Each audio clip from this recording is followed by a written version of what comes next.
first of all, what is your reaction to what happened on October the 7th? Oh, it was terrible, of course. I mean, we kind of get our news kind of also secondhand because, you know, my wife's family, they live in Gaza. They have cousins and uncles there, and their house also was bombed. We haven't been able to communicate with them for the past 3 days. Communication are lost. So we don't know actually what is the, how are they doing, but, you know, we're used to that. I mean, it's just like, it's very repetitive. We're used to that. We're used to them being bombed every time and moving from one place to the other. You know, it's just like those Palestinians, they're very dramatic. Israel killing us. But they never die. I mean, they always come back. You know, they're very difficult to kill, very difficult people to kill. I know because I'm married to one.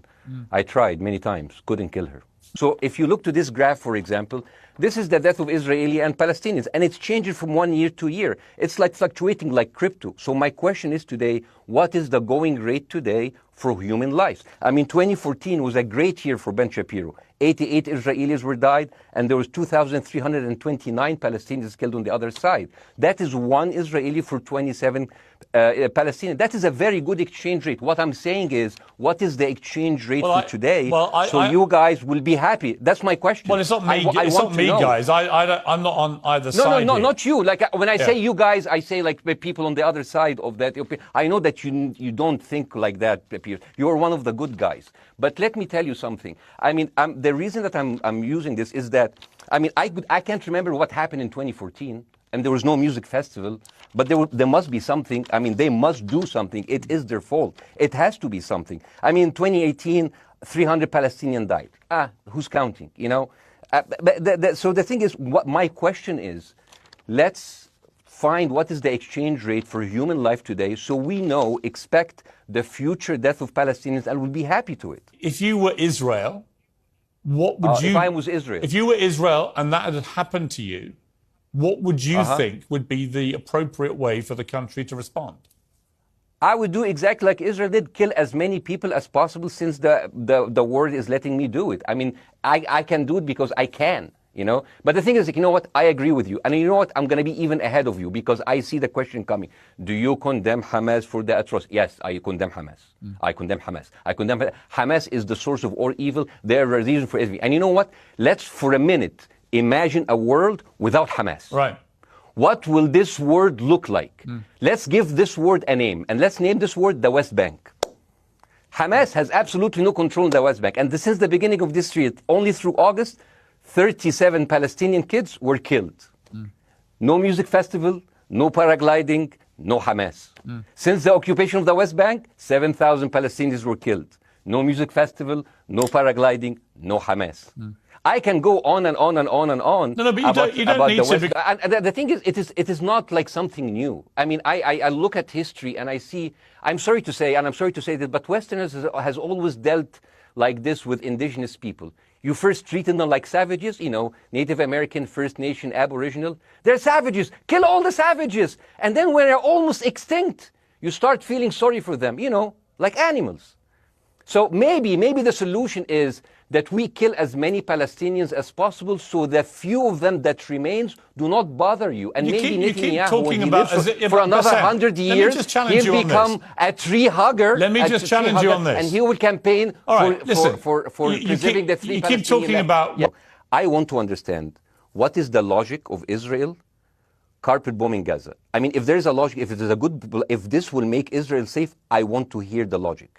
So if they continue bombing, what are they hoping to achieve? Well, I think we know what their stated aim is. Their stated aim is to eradicate and wipe out Hamas. They believe Hamas are living predominantly in northern Gaza. They also are aware they're living amongst civilians. So it's an incredibly difficult thing. As I said in my monologue, you know, it is very, very difficult to see how they do this without massive collateral damage.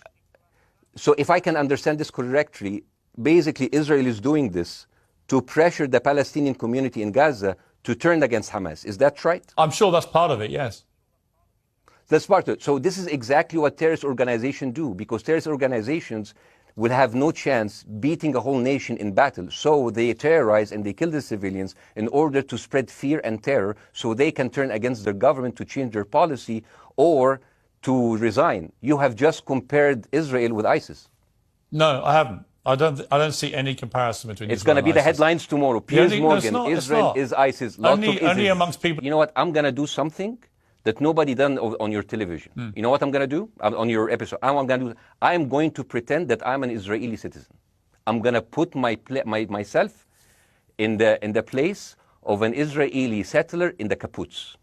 And I want to speak to my Prime Minister, Benjamin Netanyahu. Mr. Benjamin Netanyahu, I have voted for you because you have promised us peace and prosperity and security.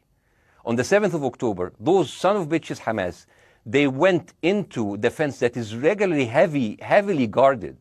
Usually if there's like a dove that comes close to it, it will be shot. Those people went in and they went for 6 hours before IDF forces was deployed, killing our friends, our families, kidnapping our grandmothers and babies, and went in. I want to ask you, Mr. Prime Minister, after you have fractured the Israeli community and you have fucked our courts, our Supreme Courts, what are you doing with the money being given to you, to the United States? Also, you are carpet bombing Gaza with absolutely no regard to our hostages, our people. I heard a rumor in the kibbutz that you're doing that you let that happen as an excuse to carpet bomb Gaza, so you push them into Sinai. And I didn't believe it. I was like, not my Prime Minister, he can never do that. And then I watched an interview for Danny Ayalon. He was your chief advisor. He was also the Israeli ambassador to the United States. And you know what he said, Mr. Prime Minister? He said that the solution for those Palestinians is to go into a vast land of Sinai and live into tent cities temporarily, temporarily, wink wink, until we build Gaza again, and then we invite you back. يعني عبط احنا بقى. يعني فاهمني؟ We've seen this movie before. So يعني, and when I saw this, I couldn't explain to my fellows in the kibbutz, how come our Israeli government is trading human lives for another piece of land? So as an Israeli citizen, I need to hold my Israeli government accountable. The thing is, this is the problem. Israel always victimizes itself, and I have never seen a victim putting their oppressor under siege and bombing them 24/7. Israel wants you to believe that they are the victim. Dealing with Israel is so difficult. It's like being in a relationship with a narcissistic psychopath. He fucks you up, and then he makes you think it's your fault. All right, you look at Israel as Superman, but they're really Homelander.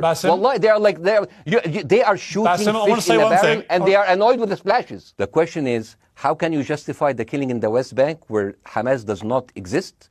And if the disproportionate response during over all of these years have actually worked, what will be new this time that did not happen before? I just want to. That was my question. Okay, that was my question. I'm gonna. Okay. So now, if I ask the question, can I say something on my side? Well, a little bit personal. Bassem, with respect, a little bit personal. Bassem, with respect, I gave you half the show to have your side. Jeremy's had a lot less time. I'm going to have to. You want move me on. to leave? Bassem, or do you want me to stay? I'm going to have to let you go because we've been on there with you for 40 minutes. Okay. Now, Bye bye. Right? But listen, bye. I would like to talk to you again, and thank you for joining the program. I appreciate it. Oh, by the way, my wife's family is all right, and they sent us a house. It's bombed. It's beautiful. It's going to be a good like Halloween theme. So well, I'm very sorry for what your family are going through in Gaza, and I mean that very sincerely. By the way, I don't know. I don't know I don't know him. By the way, I haven't actually met them. They didn't even come to my wedding. They couldn't because they are stuck in Gaza. Okay. And she never saw them because Gaza is not a destination. Bassem, as I say, we hear their voices. And it's they die. It's fine. It's fine. Bassem, I wish your family all the very best. Thank you for joining me. I appreciate it. I don't. Thank you.